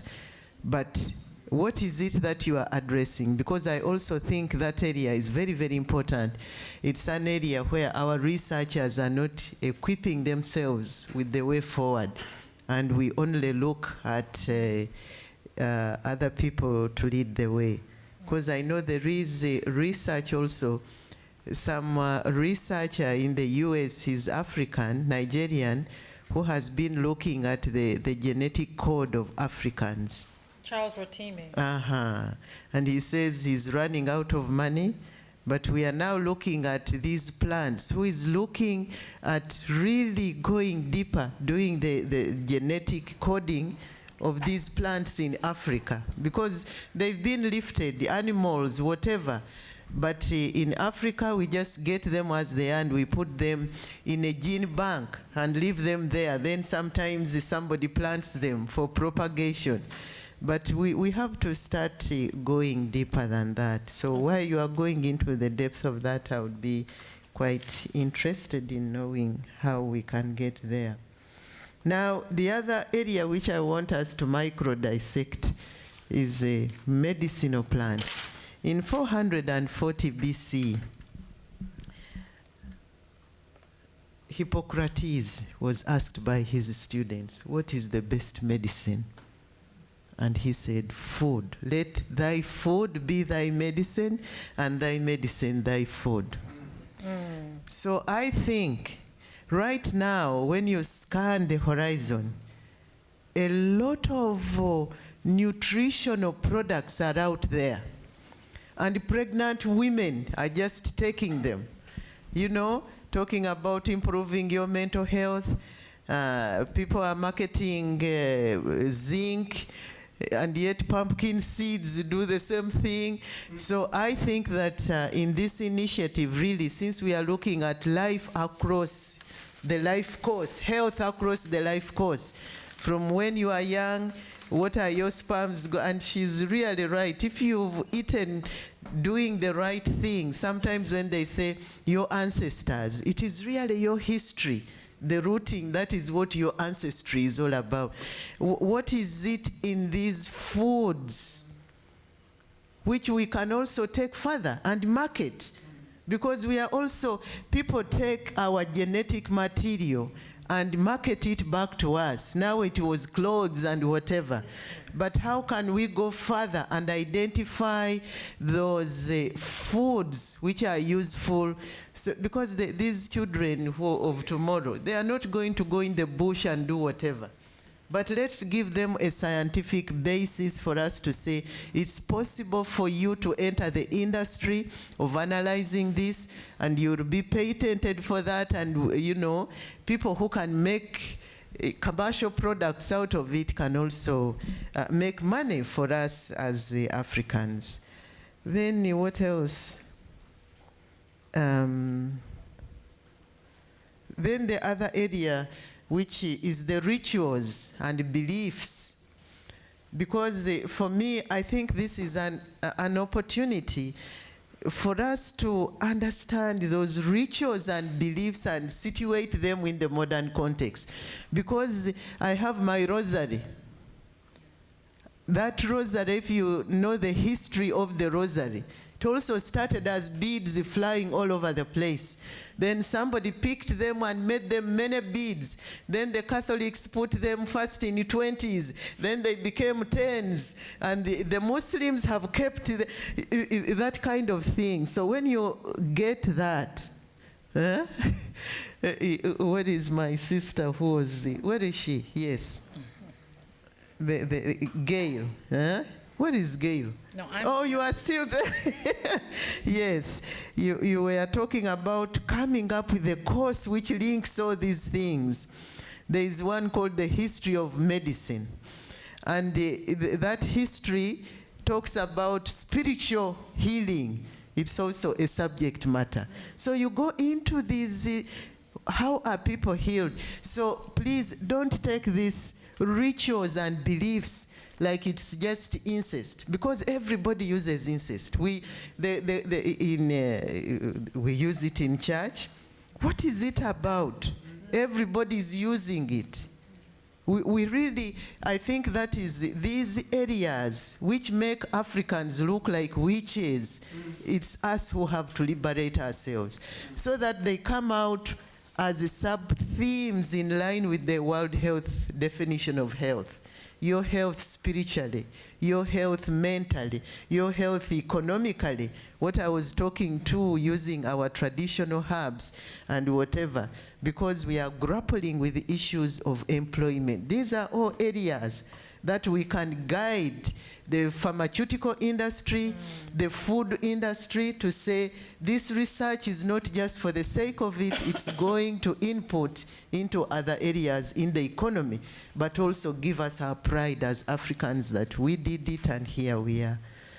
And So I'm rephrasing this also to move into other areas, not only research, and this will also get you money for the work that you are doing. Yes, which is, I've been writing. I had warned him earlier that I'm always writing, because for me, I write, I was not in the .com world. Yes, and then right from the beginning, the community engagement, let it be a theme so that deliberately you get community workers to start, because it's also neglected. We have it everywhere. Community engagement, HIV/AIDS, community engagement. But the universities, if you are not systematically there, so that even children, as they grow up, these whom you are talking about, take the university to the community directly and sit there and be there, so that your work is seen to grow with the communities, and then they will own whatever we are talking about. Otherwise, sometimes the devil is in the detail. Right. The devil is always in the detail. Come up with something different. If you bury it in other things, and yet the work you are doing is with the community, with the sangomas, with the people, let it be number one, so that you start there and root yourself. This is now in how you organize your research to be able to make the difference. So how you frame them, how you frame your thematic areas is going to really give, is it different, or is it another academic exercise? Absolutely. So Absolutely. I think this is where I want to, and the mental health, the spiritual and mental health in Africa is usually one. And I want to thank that lady for dressing like a bishop. You know, sometimes they say, you go there, when she's really dressed what she is, and they say, oh, she's a witch. But when I go to church, the priest enters in a suit and comes out looking something different. And they have a collar. So really, these things are the same in many ways. Thank you. Thank you very much. Thank you. Let me just provide a high-level summary of what's been said thus far, and then open it up to the group. Unfortunately, we have a short period of time to cover the 4 areas, but I want to make sure we have an opportunity to touch upon each of them. So what was put up was a thematic area that was established by IKS. It's very specific, but as Dr. Saletti has indicated, maybe we should, go up, go a little bit more broader, and establish those operational thematics, and then within that, put placement into those very specific areas. So what we have so far is, I think the primary item for the identification of these areas is reframing. We really need some time in reframing in terms of how we want to move forward. What makes it distinct, what makes it different, what makes it innovative in a way that we can address the needs of SRH, sexual reproductive health, within the context of IKS. I think that's very important. The second point indicated by Her Excellency was identification and prioritization of those plants and foods with medicinal purposes, sort of create a hierarchy and utilize that as a framework in which to springboard the science, to springboard that engagement with community and collaborators. And in that way, we're not sort of doing a broad brush. We're very specific in what we're going to pursue. The third area is rituals and beliefs, and that was covered in part in those 4 areas identified already. So we just need the specifics of the importance of our rituals and beliefs within the cultural context. And then finally, encouraging a community engagement, and I'd like to say that this is part of that community engagement, given the variety of participants that are here. So I think that's always been a forefront for anything that's come from the IKS. So what does that community engagement mean? What does that collaboration mean? Identifying, who the key stakeholders are and responsibilities associated with that. So that's a high-level summary. Are we okay with that for item number 1? Are there any other things that we'd like to add or contribute? I see a hand Back here. The policy level, and this will impact on your communication strategy. We think that the stakeholders are like what we are talking about here. And then once we have sat with them and disseminated, we think it's enough. But to me, I say, who is the client of this information? The client of this information is not this community, the people. And we leave them out all the time. That is the user is the real community. We are stakeholders in the production and processing of knowledge. Otherwise, the real community is the villagers, those people in the different cells in towns or provinces or whatever. So this is, you professors, this is the problem you sometimes have. You write your journal and think the community knows what you... Right, exactly. Yes, thank you. Thank you. Thank you so much. I guess the communication strategy for me is imperative for the following reason. The comment by Our Excellency Kesserly obviously said, so that we're not regarded as witches. However, the media is constantly bombarding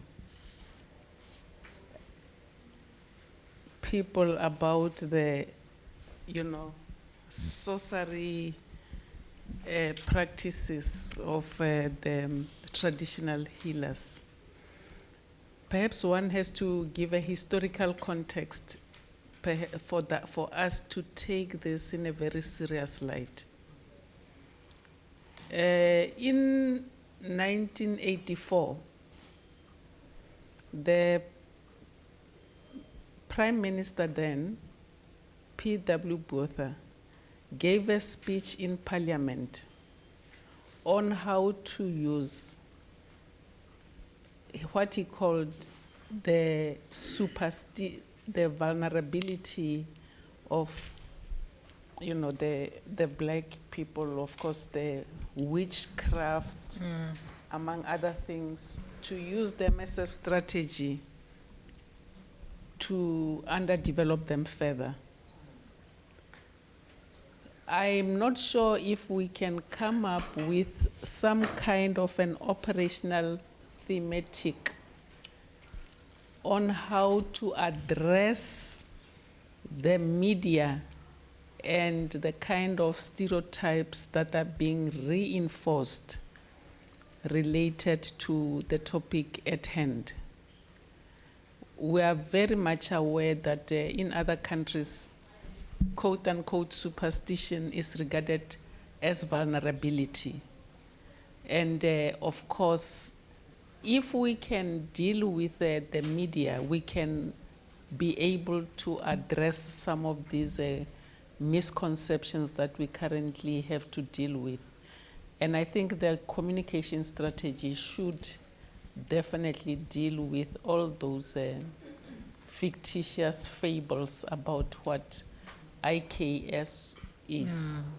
I just wanted to go back to what Your Excellency was just suggesting earlier on when she mentioned that we tend to move forward as the academics, as the intellectuals, and then we leave our communities behind. I'm just trying to guard against that even now, because I have a feeling that Mam Nkomo and Mamu Mzila, they are all here. And then if we are talking about, they have already shared with us their experiences. And then maybe the answer for us to actually address even our thematic area 1 lies with them. Why don't we just maybe give them an opportunity to highlight what are the challenges linking to that, and then maybe we build on that, so that what we are talking about, it actually brings these two worlds together, because I think we are trying to find something that is unique, that is also going to be talking to all of us. I will be very quick. One of the points that is coming through, although maybe we're not hearing it from my excellence, is that it is not enough to do academic work. We need to translate that into policy. Now, I want to suggest that the network is good for academics, but we should set up a lobbyist group where we can then get to the Department of Education, say this is what is there. This is the policy implication. So this is a very practical suggestion I'm making, a lobbyist group around the issues that we are looking at.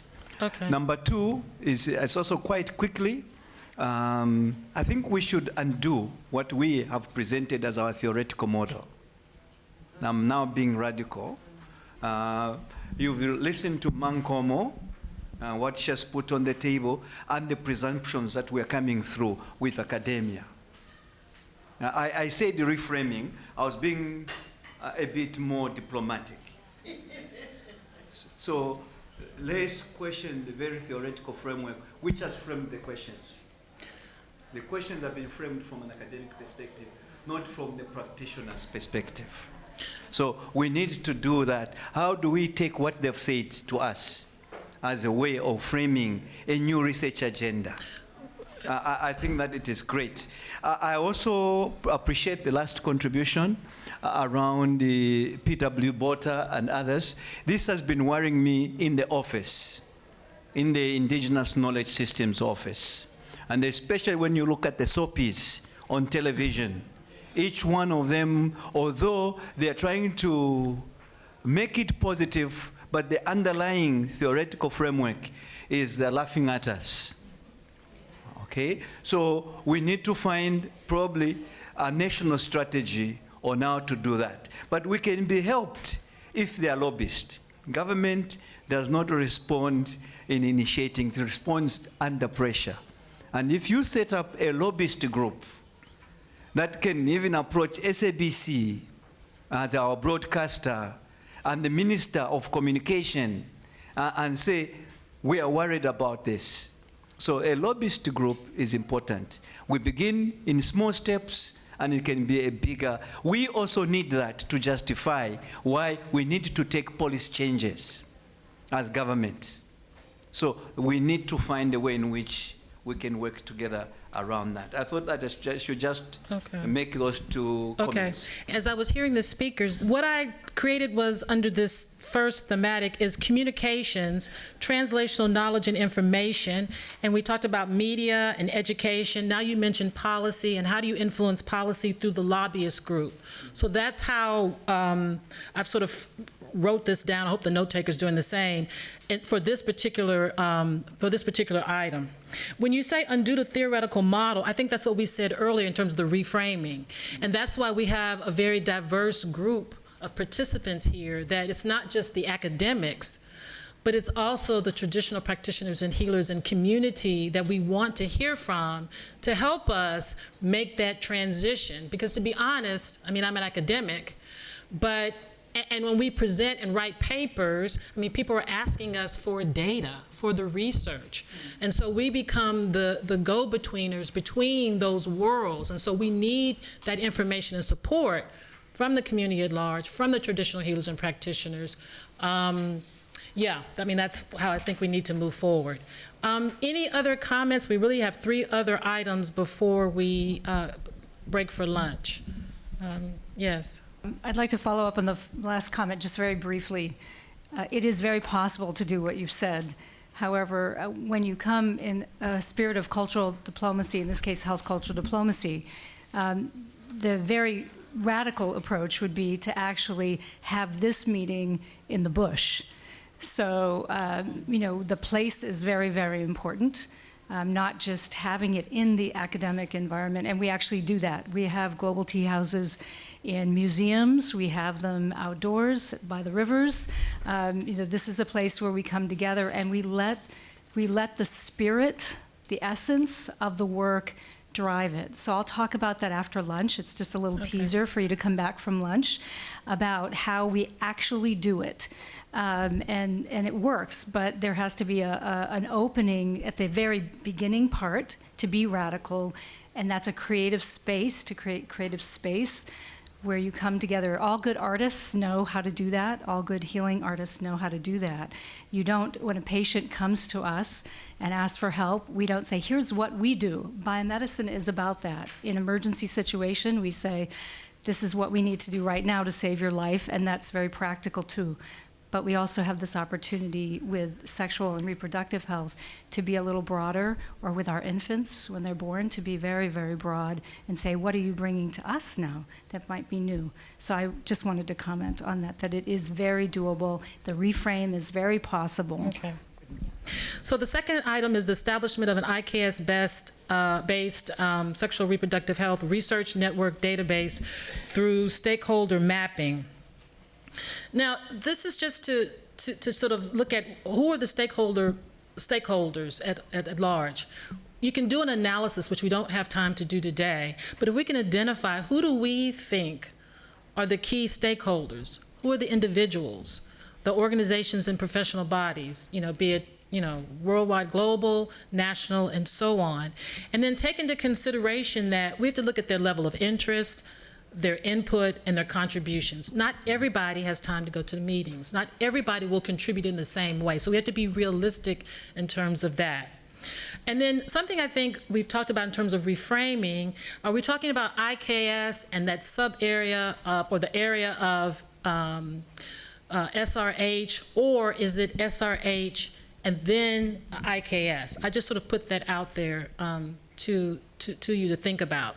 But let's identify some key stakeholders, whether they're individuals, organizations, and what you think their contributions and input would be. I mean, there's some obvious ones, but I'd like to open it up to the group. In terms of stakeholders, I think you've noted that we do a lot of artwork to try and communicate. And I think because in the academic sphere, we're very used to, as Her Excellency had, of coming out with PUs, and academic papers aren't necessarily something that reaches the community. And if we are promoting community-based knowledge systems, we must find other alternatives of ways of communicating. So I think finding artists, whether they be designers, whether they be performing artists, and things like that, to be part of this initiative in order to communicate this in a more culturally relevant and exciting way, to make something more interesting. So I think that would be another group of people to bring on board. Okay, so artist. I'm missing the traditional health organizations. They are now organized in different provinces. And I also don't know, I think the traditional leaders, House of Traditional Leaders, I think they are also an important stakeholder. Okay.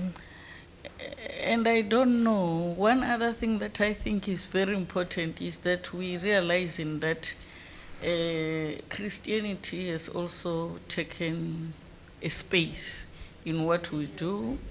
So I think as we continue discussing today, we also have to look at where are we going to include that group, because leaving them out will not assist us in progressing in what we're trying to do. So you say group, you mean, can you repeat, you mean religious leaders? You said Christianity, but you mean religious leaders. Okay.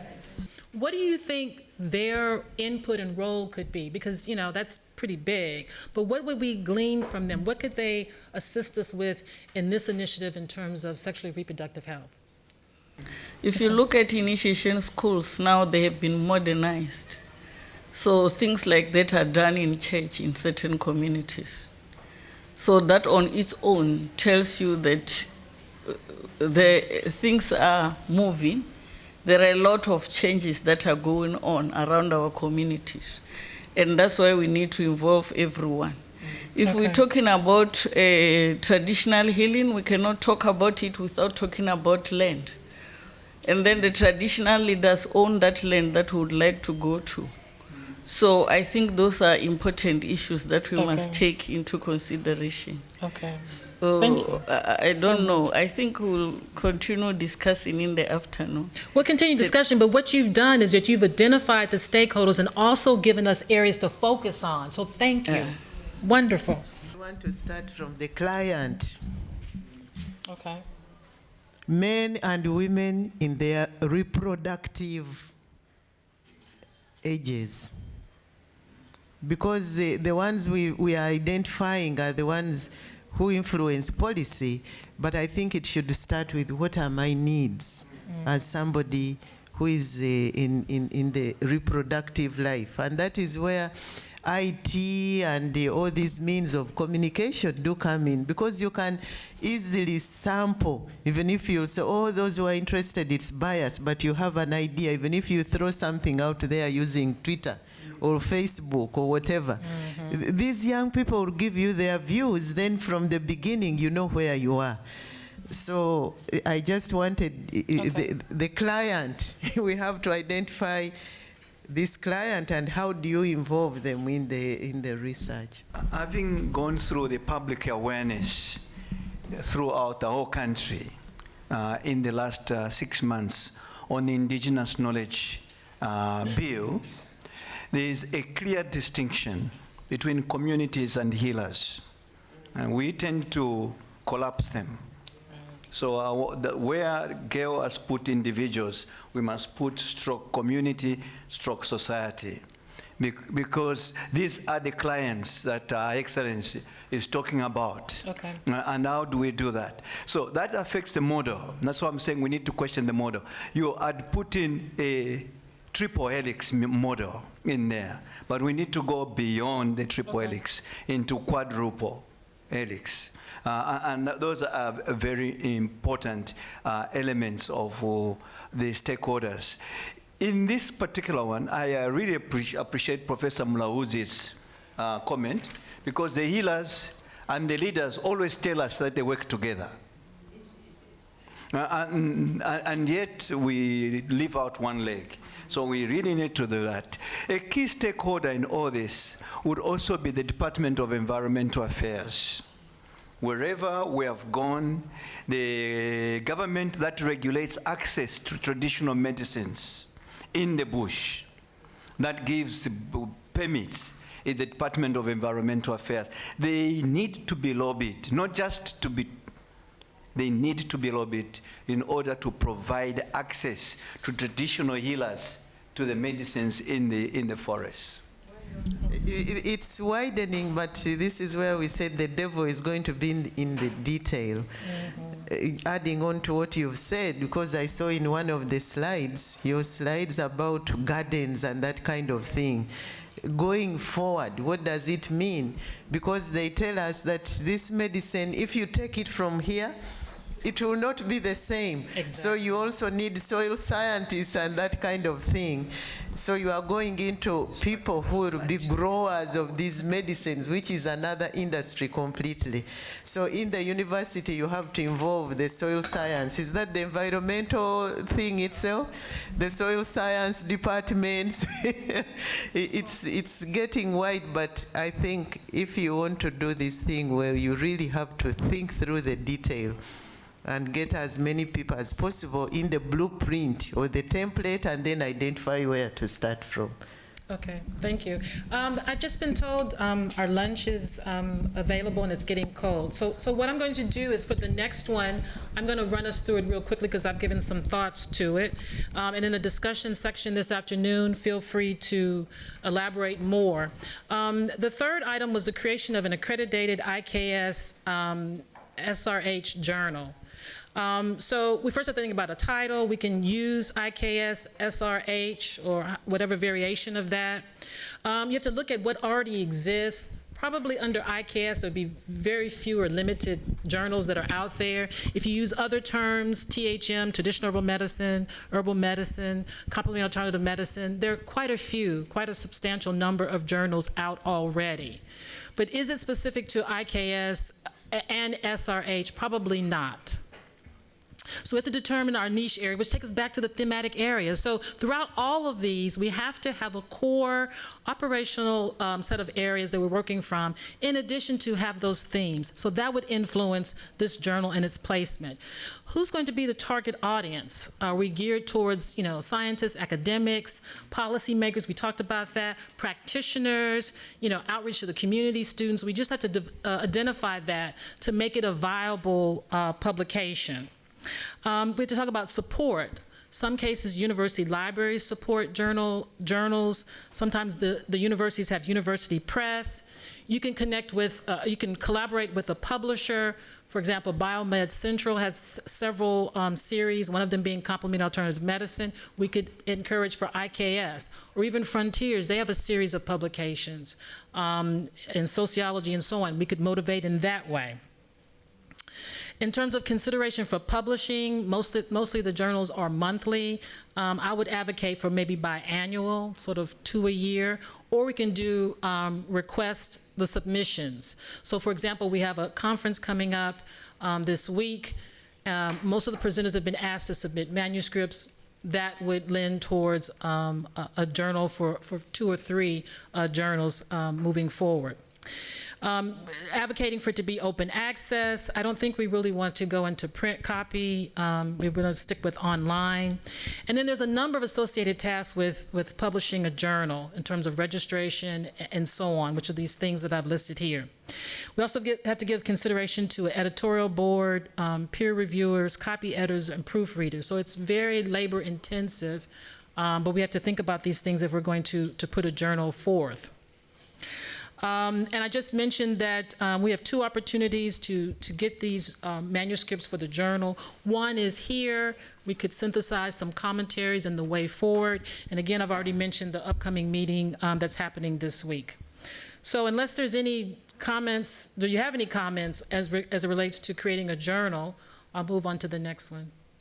Thank you. Like you heard in my work, I've been in politics for over 30 years. And I must say, even in the Ministry of Health, where policies are made for health, in Uganda, I just asked, what are the journals we subscribe to? And we are the few privileged people to be on the internet. In Uganda, only 6% of families have access to a computer. Mm-hmm. Those that have access to social media use it for just talking, carrying around. So given the stakeholders we have listed, I want you to ask the question, is it the traditional journal that I know of? And therefore, what is the proportion of academia who are going to read that journal?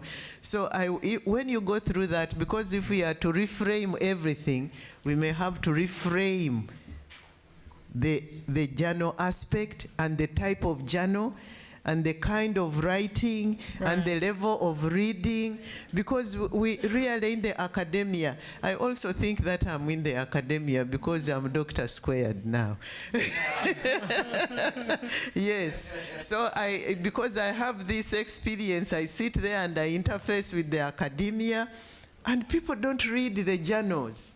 You write them, those who need to read them. So you also have to say, who is the client for this journal? Who's the target audience? Yes, who is the I just wanted to say that so that we change also, because we are dealing the client, the 80% of Africans who are going to need to be informed, because many of them, the literacy rate has gone up, but what kind of reading do they do? Is it on the media? Because I like to print when I'm reading. So I don't know, but you are the ones in this business of journals. For me, I'm in the business of talking to villagers. So Yeah. I think what we were trying to get at is back to communication. Yes. Clearly, a journal is not something we would use for our clients or for the community. But I think when you write reports, whether you're lobbying or whether you're writing a document, they want the references. They want to know where you received your information. And fortunately or unfortunately, that's those publications, those journals that are published and have some level of credence in the larger community in that specialty is what people are looking for. Now, will everyone read them? No. But in terms of the importance of having a journal that addresses the science, addresses the respective disciplines, be it nursing or whatever, I think a journal does deserve some discussion. And the way in which we would execute this type of journal would be very different than what we have currently, the ones that talk about indigenous knowledge. Absolutely. In the same publication. That's what we're talking about. You just said in the item number 2 to reframe. So reframing is a theme that goes throughout. In the journal, the scientific. Then I'm happy. That's what we're trying to address. That's what you guys are supposed to be telling us. How do we have a journal and we reframe it in a way in which we can reach a diverse audience? Right? We just went through that process, actually. Okay. There was a special issue on traditional medicine and phytotherapies, and our community gathered. Okay, and long story short, what I want to add to your list in addressing what Her Excellency was saying, very specifically, is you have to add intellectual property and copyright law. It doesn't support right now, like we were working with the Maori, and a Maori person that I've worked with before, and they do not. They have totally different beliefs. And she's an academic as well as high-level Maori healer. So we can do that, but I'm just saying that if you add intellectual property and copyright as major issues, that would go to the top of my list to actually launch that. Okay, add it. So we're looking at exploring a journal that has a target of a variety of audiences, and include the intellectual property and copyright. You're going to get a publisher or somebody to pay for it. Yeah. If you fund it yourself, you can do whatever you want, but it's still issues Right. like if you want DOI numbers, so Right. people can search it. All of that stuff is hugely expensive, Yeah. and to get to the top, I'm a publisher, so to get to the top of the list, Right. you're going to have to. Yeah, I mentioned those things. We just don't have time to go into. I think it's probably not relevant to go into the details, but get the buy-in in terms of we need a journal that can address a variety of clients or audiences or stakeholders. And the final item, can I have your attention? The final item is the establishment of the platform secretariat. Now, we could go the easy route and just make Prof. Kaya responsible for everything, and then we could all go to lunch. We can even vote on that. But I would like some feedback in terms of, given what we've discussed very quickly in a short period of time, these 3 areas, who would you see as being the responsible person for this, being the secretariat? We could say government, but no, let's be realistic. No one, Dr. Saled? Well, one of the reasons why, as government, we establish institutions such as centers of excellence is for them to take that responsibility on behalf of government. So for now, we would ask the 6 to find a way of providing leadership on the establishment. Even the secretariat can't be run from government. Right. Just to be run in these other institutions. And so, to me, that would be the footnote. Would you see the establishment of the platform being in a more global way for all of them, or would you see it being distinct in each area that we've identified? How would you? The exciting bit is that I've been intensely involved with the 6 and also part of the review. So one of the creative ways in which a center of excellence can excel is to have these areas of breakthroughs, niche areas. So this would be seen as a new niche area for the center of excellence.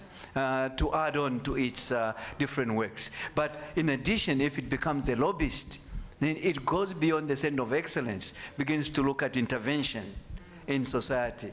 I think that, to me, the potential, the vision, is to see this center of excellence to be such an instrument. Okay. So we have a recommendation towards Centers of Excellence being part of that secretariat. Okay, I thank you. also feel that the National Research Foundation and also science and technology must also get involved. More especially because as is now, they are quite aware of people that are working in this area, and they are supposed to be responsible for ensuring that there is a network of different stakeholders that are already working in this area. Okay. So I think it's really very critical that they be involved to ensure that there is collaboration. Because I believe that if there is collaboration and there is transdisciplinary research that is going on where it doesn't only involve maybe people who are in medicine only, we also have different stakeholders. It will be very critical that the government must also support and also the funding agencies. I want to end the session at this point because we're going to lunch, but I also want to tell you that we do have time this afternoon for a discussion, a brief discussion. And if you have comments or ideas on any of the 4 areas which you've identified, we would like to hear that. I also want you to know that we're taking your notes. We're writing this down. There will be written up in a formal kind of way, and we will provide feedback. So it's not something that's lost. It's something that we're documenting, and we're using it to move forward. And that will come later in the afternoon. Thank you very much, and enjoy your lunch.